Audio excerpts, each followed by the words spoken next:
Before I get started, I want to talk about the elephant in the virtual room, which is that COVID-19 happened before I submitted this, before it was accepted. So this is a pre-social distancing edition about how to get over the awkwardness of networking. Some of the advice does translate into online networking, so it's not a total loss. So I'll do my best to point out those modifications where you can do the same thing, but just virtually. Okay, and before we start, I want to make sure that we get into the same mindset as how I wrote this presentation. So what I would like for you to do, including everyone at home, go ahead and think about the people that you love, the people that are in your life that you hold dear. And go ahead and make a mental list. So run through that list. Okay. When I want you to hold that in your mind, and that feeling of those people makes me smile personally. I bet it makes you feel happy just hearing or just visualizing those people in your mind. Okay. Now we're going to do the same exercise. But instead, I would like for you to think about the people that you're connected to on LinkedIn. Okay, so you're probably understanding where I'm going with this, is that you don't feel the same way about the people that you connect with on LinkedIn. So the thing is, what we do is when we connect with someone, when we think about networking, we're not talking about truly connecting. What we're talking about is collecting. So we're just collecting people. It's not a deep, meaningful connection that you take throughout a relationship when you're talking about networking. So if I'm saying something that's new, that's fine. If you're questioning what I'm saying, this is a totally different approach to networking that you might be used to. So buckle in. This is going to be just a different kind of networking. So instead of talking about collecting people, we're going to talk about actually making long, meaningful connections. Okay. There we go. So this is me. Well, it's part of me anyway. These are some things that, to me, make me feel different. There's I'm a minority, which is pretty obvious. I'm a Black man. I am an immigrant. My parents are. They grew up in different places around the world. So I'm a first generation American. So culturally, things are a little odd for me still, even though I grew up here, because of the way that I was raised. My parents also weren't very educated. So I don't have their network to rely on, because as people grow up, they get exposed to their friends' network, and that's how they get exposed to networking. So that is something that is just not part of me. We grew up poor, and one big thing for me is that I am neurodivergent. And if you don't know what that is, it means that I think differently than other people. I'm literally wired differently. And if you look through the list, some of these things I can hide and some of them I can't. So this list is basically a list of worries. So whenever I meet someone, this is kind of what I worry about, an impression that if they knew about this about me, how would they feel? And now your list might be extremely similar or just very, very different depending on your background. And it doesn't need to be so entrenched on who you are. It could be something that you're going through. So if you just lost your job, which a lot of people are, unfortunately, if you are divorced, if you're not a native English speaker, you might have an accent or not speak as well. Or you might feel unattractive. These are things that when we go to a networking event that we are bringing with us, and we can't separate them. This is not like your resume where you can just highlight all the good stuff. This is what you're bringing, and you're putting it out there. And this is things that people are going to see about you. And in some cases, this is what people are going to judge you on, even the stuff that's not under your control. And that's extremely scary. What we do is we compare ourselves to this ideal, this perfect person, this person who has this magnetic personality. And that's what we think of when we consume media as a reason to go out and network and the type of people who are successful at it. One thing also that this does bring, and that thing is called shame. That feeling of shame is what this list that I put down translates to, depending on how you feel about it or how you're told to feel about it. So pain is a very painful emotion. And let me just read the definition of shame. It's a painful emotion caused by consciousness of guilt. It's also a condition of humiliating disgrace or disrepute. So when we expose ourselves to networking, when we expose ourselves to other people, this is kind of what we're exposing, putting out there. And it begs the question, why go through this? Why go through this? And the reason is because networking has its advantages. And here's just a few. Like, you can learn different perspectives. Like when you are out in the community, you are touching every person and hearing their opinions on different subjects. And so you feel like you can get a pulse on what the community's thinking. You can play matchmaker. You can help others who are looking for someone or something, and others who are also trying to make that match. And then when you put them together, it could feel really good. And it helps your self-esteem, because if you're good at networking, let's be honest, some of these hangups, some of the things that make you so scared, if you feel you're good at something, it's not so hard to move forward and do it. And so I list this, and I almost pulled it out because it's the advantages of networking, which we all kind of know. But what is the purpose of networking? The purpose of networking is to form a stronger bond with the people in your community. And with those bonds, it allows things like this to happen. But it shouldn't be the mere focus of trying to get something, but it should be trying to strengthen a relationship. So, why is it so hard? Well, I think we all know that it's uncomfortable. I kind of went through that. You're kind of making yourself exposed. You are sharing parts of yourself that you don't want to, but that's kind of the point. You don't like to talk to people, or you don't even just know how to talk to people. How do you even get started? Well, I want to say that just remember, people that you're interacting with are most likely in the same boat as you. They are a little awkward. They're afraid of being seen and being judged and found to not meet the other person's expectation.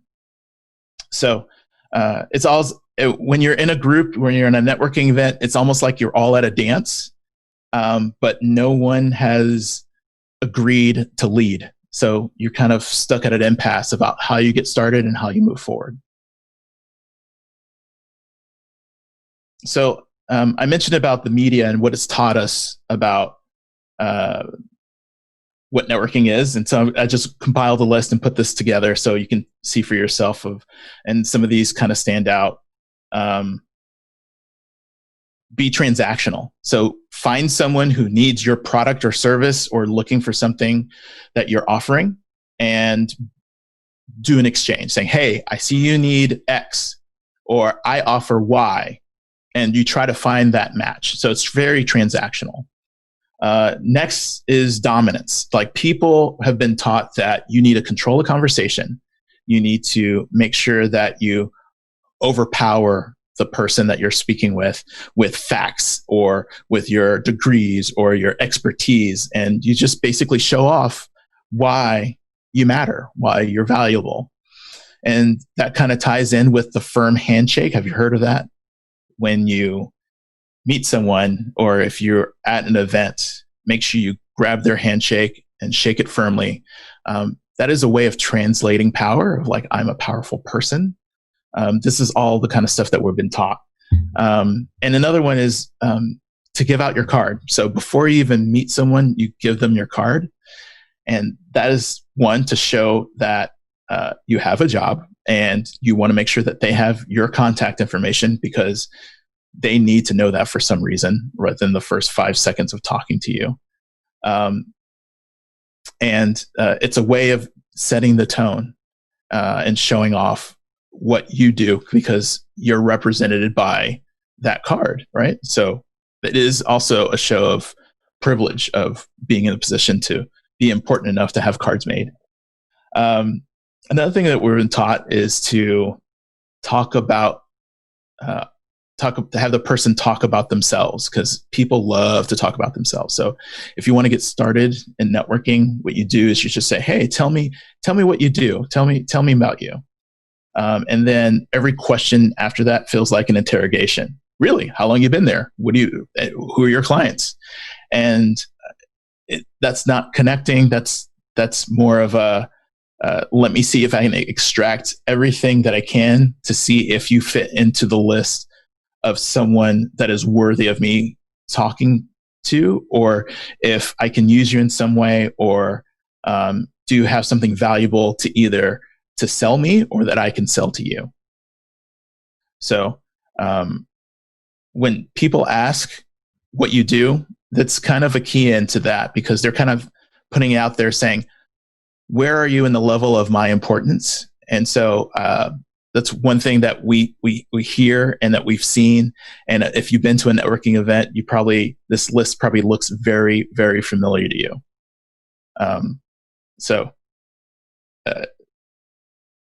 If this is the stuff that we've been taught, and I just went over about what not to do, the question is, okay, so what do you do?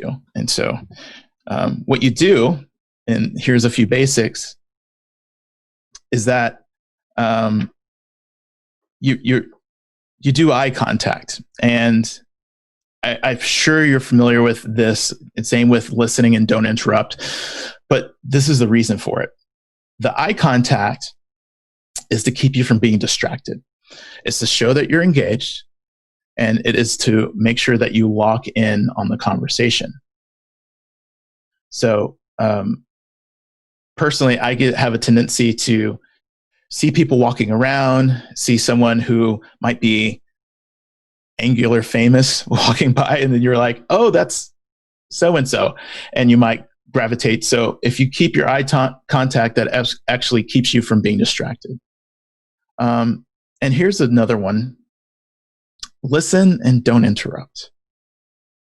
We commonly listen to something that someone says, like when we're getting to know each other, and then we clue in on the thing that sounds interesting to us. Blah, blah, blah, blah, blah, blah. I work at this big company, blah, blah, blah. Oh, you work in that big company. That is pretty cool. I interviewed for a job there. What is it like to work for X company? So what you do is you clue in on the thing that you're interested in, and you signal, hey, that's what I want to talk about.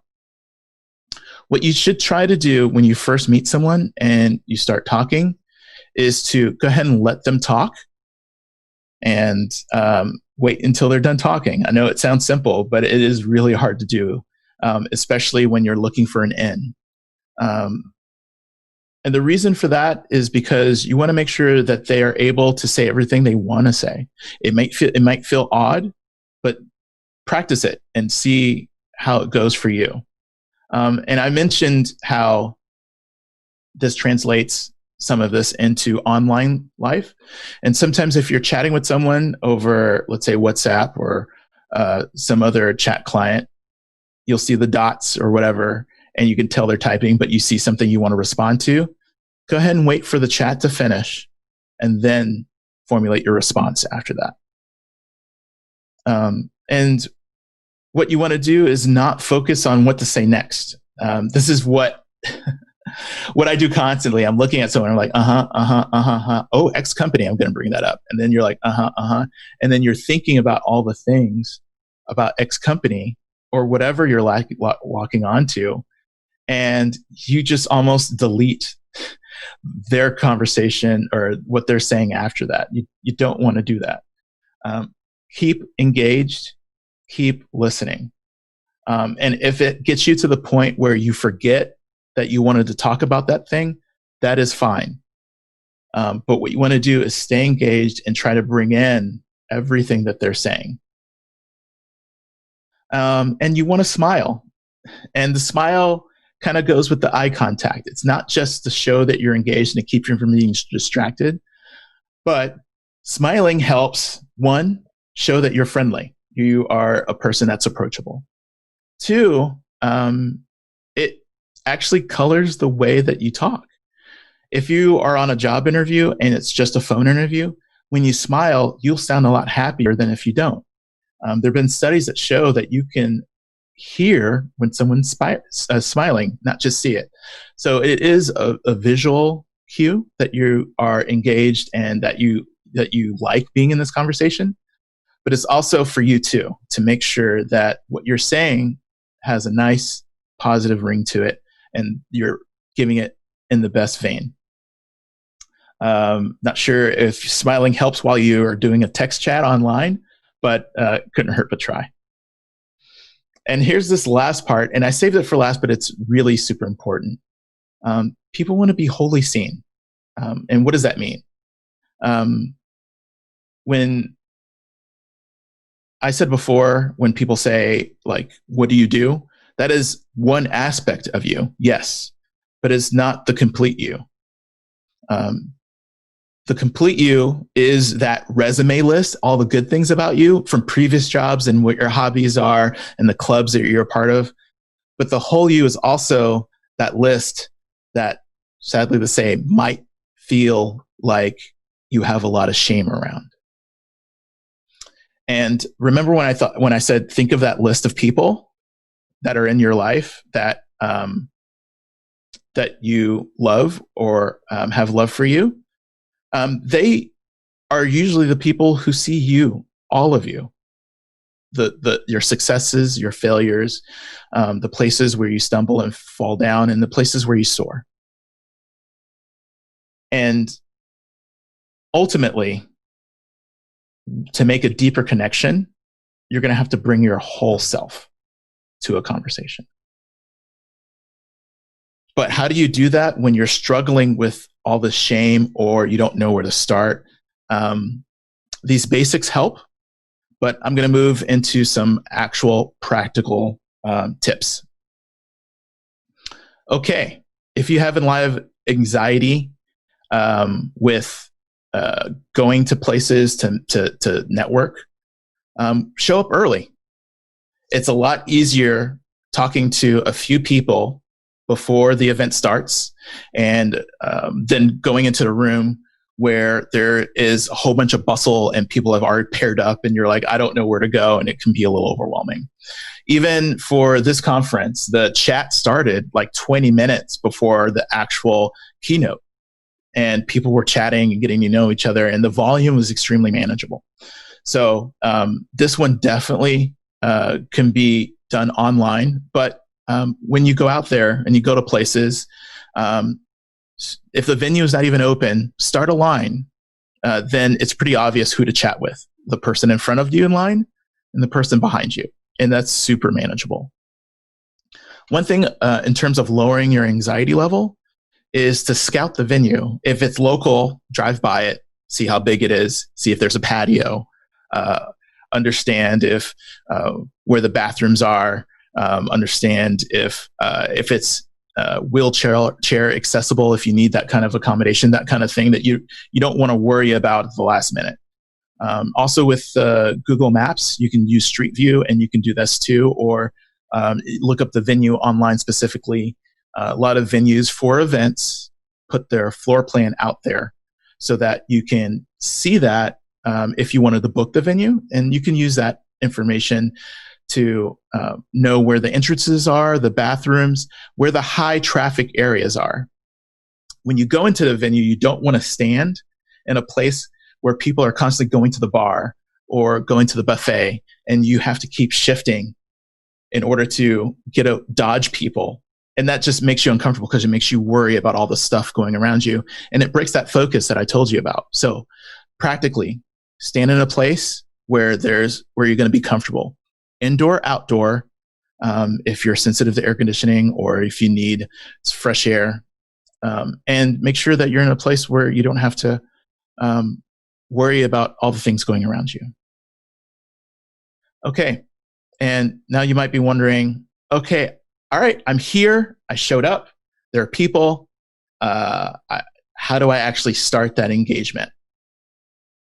So if you're naturally able to engage people, but then the conversation fizzles because you're keeping eye contact and you were not interrupting, and now you're in that place that I alluded to before where you forgot what you're going to talk about.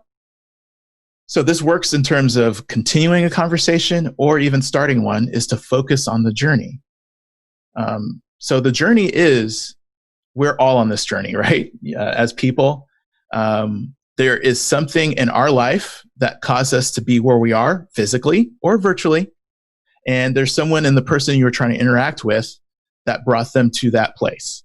So are they looking to learn more about Angular? Are they there because they're just getting started and this sounds like a good place to meet people? There are several ways that our lives intersect with other people. And no matter who you're talking to, what in their life they're going through, the journey is something that is common. So it doesn't matter if it's, I don't know, the president of the United States or someone who is homeless or a server who's working the venue. It doesn't matter who they are. You can always connect with the journey.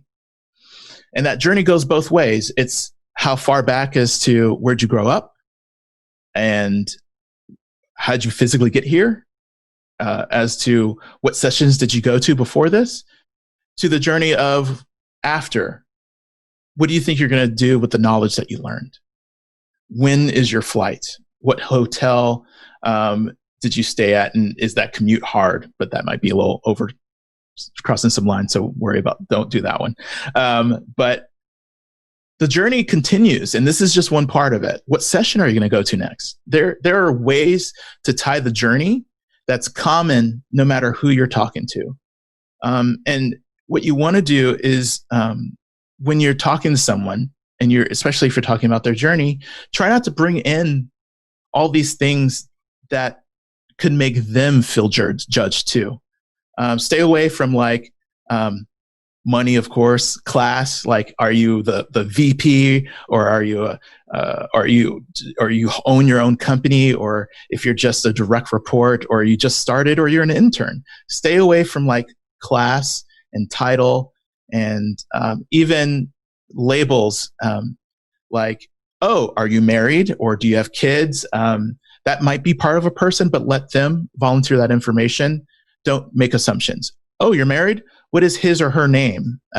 What if it's the same sex partner? What if they did just lose their job? Don't ask them what they do. There are things that you can talk about that won't touch on some of these key areas where people might feel shame, or you might push them away, or in some terms show that you're not part of the same fabric of people that we all are part of. So stay away from some of these status questions that can separate you from the person you're talking to.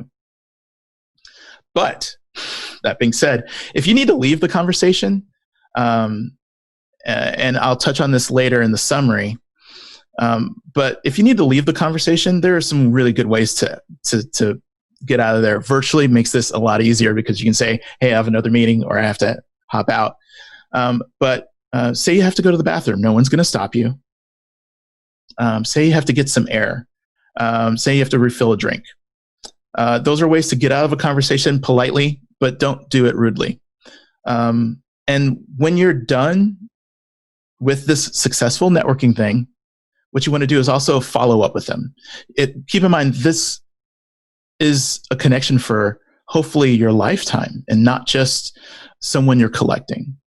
So follow up with them. So get their LinkedIn, emails, Twitter, whatever. But what you want to do is ask for that information. You don't give them your card or tell them to connect with you. You ask for that information. Let them know you're interested. And when you ask them, hey, can we stay in touch?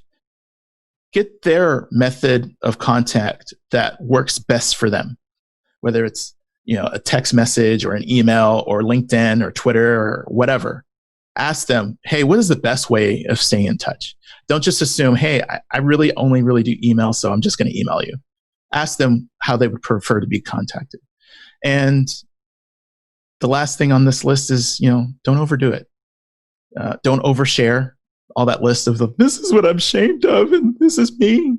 No, I mean, don't go all far into this territory. And same thing with like listing your resume. And don't connect everywhere. Don't go through people. Use everything in moderation. Use your best judgment. Don't overdo it. Okay, so I just quick recap. No, it's okay to be uncomfortable. Know that it's very key to be interested in the other person and what they're saying. It's not all about you. Focus on the journey whenever you need to connect. Don't waste time on the line. And this goes back to what I was saying before, like if you need to leave a conversation.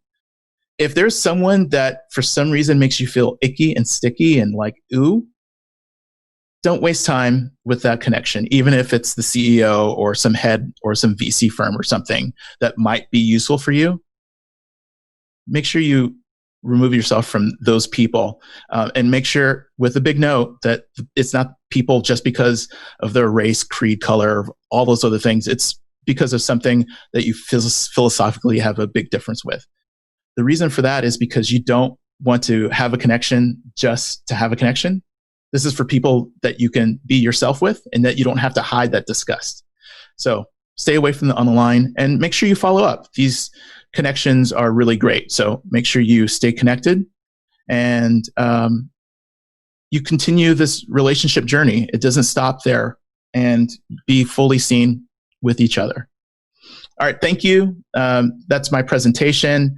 The Q&A section is going to be right after this.